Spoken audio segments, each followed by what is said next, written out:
Hello, my name is Angelica Thomas, and I'm a violin performance major. I study with Dr. Donna Fairbanks, and today I will be demonstrating a B-flat major scale with several variations. Each of these variations is specialized to focus on either left or right hand techniques, or both, and each of these techniques are very, very relevant in any piece. So this is a wonderful way to make your warm-up really count. I hope you enjoy. I will be using the Flesch fingering for my scales today. And for our warm-up, we will be doing a level 1 vibrato, which is the smallest, most narrow, shimmery vibrato that there is. It should be so small that it almost doesn't sound like a vibrato. During level 1 vibrato, it's really important to maintain a really nice hand frame and not have fingers sticking up in random directions when we're not playing them. It's very important to stay relaxed, and if your eyes start drooping, then you're probably doing it right. Your body should be very relaxed. And I'm going to do a double slurred bowing that my professor calls the slurred syncopated bowing. This bowing is excellent because it really isolates the string crossings and the shifts and every transition between notes so that it has to be very smooth. When you're slurring, you don't have any room for choppy technique in the left hand. We will be doing a continuous vibrato, so the vibrato will not stop.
Variation number 2 is the power Martelé stroke. Now, the most important thing with the power Martelé stroke is to keep the sound sustained and to make sure that we don't decay or fade toward the end of each stroke. We want to bite the string with a very distinct accent, and we complete the stroke with a very complete stop that is also kind of like an accent. These accents come from when we stop right on a nodule of the hair. Horsehair, like a pipe cleaner, has little things that stick out of it. And when we stop the hair right before we hit another one of those little hairs popping out of the hair, we can get a really clear bite. It sounds like this. Oh, that was a lot of them. That was one. And that's the kind of sound that we want to articulate the stroke. So we'll go up the scale, And when you're first learning this, I think it's very beneficial to take as much time as you need to in between the strokes to reset yourself and make sure that your shoulder's down and that you have power at the arm. We'll do a fast vibrato, powerful vibrato.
Variation number 3 is actually straight out of the Carl Flesch book. It's on page 22 if you're doing B flat major, and it starts on line 2. This is the Arpeggiations variation.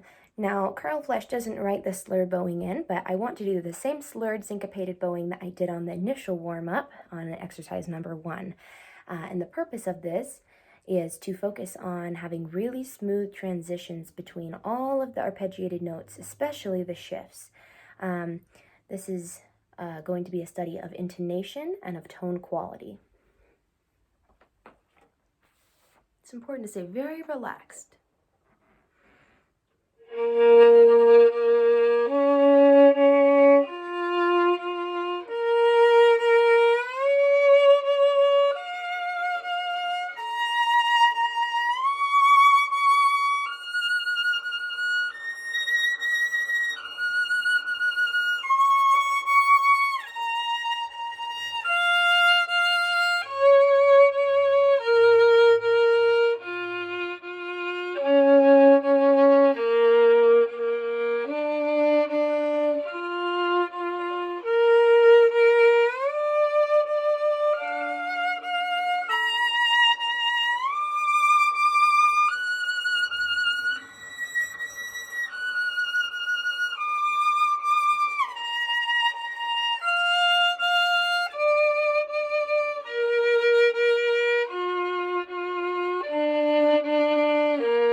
for variation number 4, this one actually comes in multiple parts.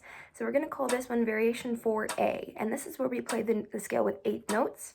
You can set a metronome to 50 beats per minute, and what we're going to do here is we're going to slur every 2 beats together. So that means we'll be slurring 4/8 notes together. And to make the transitions between this even, we actually need to add a few notes to the scale, so it's a 24-note scale. You can do this by adding a turnaround at the beginning and end, which I will demonstrate, and repeating the top B flat of the scale.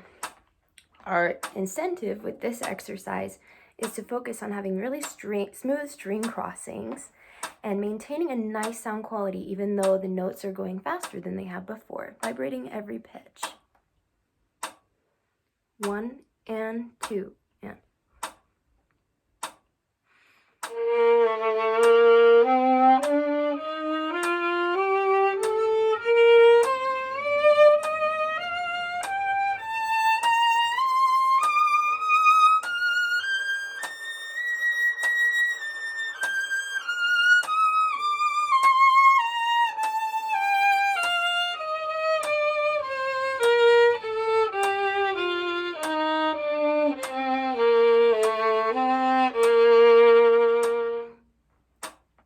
That was variation 4A. Okay, now we're going to do variation 4B, which is going to be triplets. So we'll have 6 notes per bow since we're doing a bow for every 2 beats. Triplet, triplet.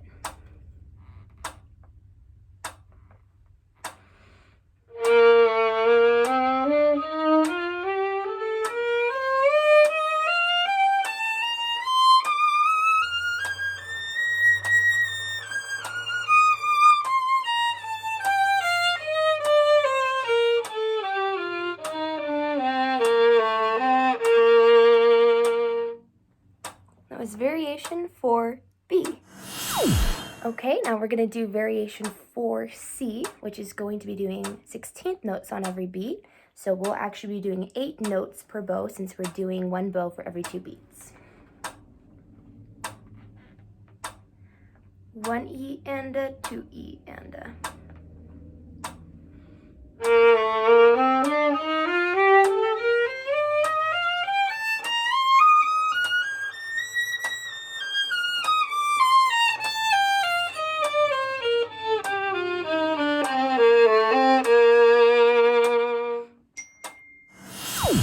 Variation 4D will be sixtuplets, and we'll be doing 12 notes per bow since we're bowing 1 bow for every 2 beats. 1, 2, 3, 4, 5, 6. 1, 2, 3, 4, 5, 6.